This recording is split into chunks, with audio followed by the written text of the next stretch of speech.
Hello, this is another revision video for GCSE geographers, this time looking at urban land use models. Before we begin, it's worth remembering what a model in geography actually is, what that actually means. And essentially, a model shows us what should typically happen. So for example, the graph that you can see here is an example of a climate change model. It tells us what the climate should look like in the future, depending upon different scenarios, depending upon carbon dioxide emissions. For this particular revision video, we're going to be looking at urban land use models. In other words, we're going to look at 3 examples of what different geographers think a city should look like. The first urban land use model that we're going to look at is a model developed by Burgess, who in 1924 developed his urban land use model based on the city of Chicago in America. And his model shows that urban areas are made up of 5 concentric zones. In this example, concentric just means that the circles share the same central point. The first zone that we come to is called the CBD, or the Central Business District, and this is the zone of the city that is home to the major shops and offices. It is the centre for, to use a posh geographical word, it is the centre for commerce and entertainment, and it's the focus for transport routes. There is very little, if any, residential space in this part of the city. Burgess's model then states that you get into zones 2 and 3. Zone 2 is known as the zone of transition. It's the inner city. In this part of the city, the oldest housing is found, and it's typically made up of space-saving terraced housing. Poorer social groups live here as the housing is in a less desirable area, and it is also home to many first-generation immigrants.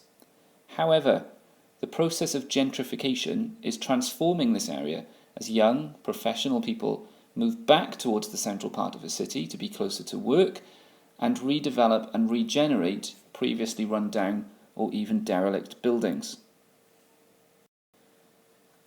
Zone 3 is made up of working class housing and is an outward extension of the inner city. It's still home to the poorer members of society, but it's predominantly made up of people who have moved from Zone 2. In Zone 4, we get our middle class housing. This housing is typically semi-detached, and you can see in this photograph here, the houses now possibly have a garden at the front and a garden at the back. Properties also become larger because of the availability of more space. Finally, we get to Zone 5, which is made up of high-class housing, occupied by people who can afford the larger and therefore more expensive properties, and also the high cost of commuting. This zone is made up of commuter settlements or dormitory villages.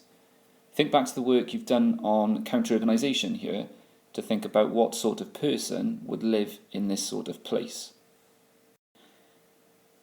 Zone 5 is the final zone in Burgess's concentric rings model.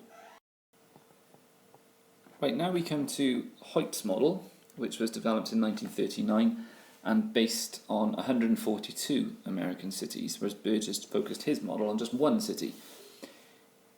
Hoyt's model does bear a resemblance to Burgess's, but his circles also contain different wedges or sectors.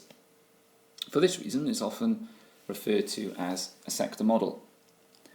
Hoyt suggested that areas of highest rent, or the most expensive land, tended to be alongside main lines of communication. He also claimed that once an area had developed a distinctive land use, it tended to retain that land use as the city extended outwards. For example, if an area north of the CBD was an area of low-class housing in the 19th century, it would continue to be an area of low-class housing in the 20th century too. Perhaps the main pattern to observe is that the high-class housing extends outwards from the CBD and is not found next to the industrial areas. Finally, we come to our model for a LEDC city. The CBD is a common feature of all 3 models, but perhaps the congestion and competition for space are even greater in an LEDC city. The biggest difference with the LEDC model is that there is usually an area of informal settlement, or shantytown, found towards the periphery or edge of the city. In the case of Brazil, as you can see in this model, these settlements are known as favelas. The shanty towns develop on unwanted land, for example on steep hillsides, as is the case in Rio, or swampy floodplains. They may also develop along major transport routes such as railway lines, which are obviously dangerous areas in which to live.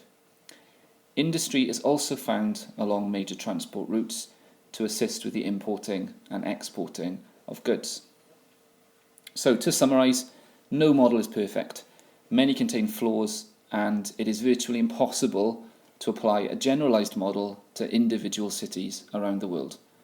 What models do allow us to do is to appreciate that many cities contain similar features, particularly in terms of urban land use.